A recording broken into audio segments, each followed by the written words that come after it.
Bilasizlar, Instagram juda ham populyarniy sayt. Hozir juda ham trend bo'lyapti. Rossiyada bir oddiygina bloger emas, oddiy qiz video joyladi Instagramga.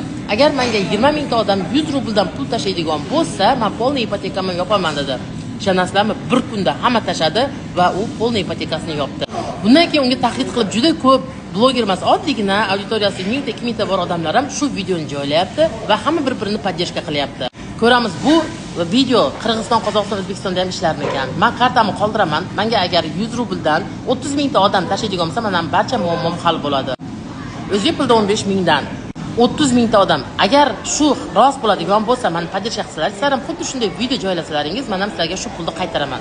Hamma bir-birini podдержка qiladigan bo'lsa, qancha odam uyli bo'ladi, qancha odam muammosini hal qiladi. Bugundan shunday video qo'yaman va kartochkamni tekshirib boraman. Agar meni podдержка qiladiganlar bo'lsa, podдержка qilingizlar. Agar rezultat o'yimda edi bo'lsa, бесплатно полный Xitoyda vichatlarini topshiraman hammalaringizga.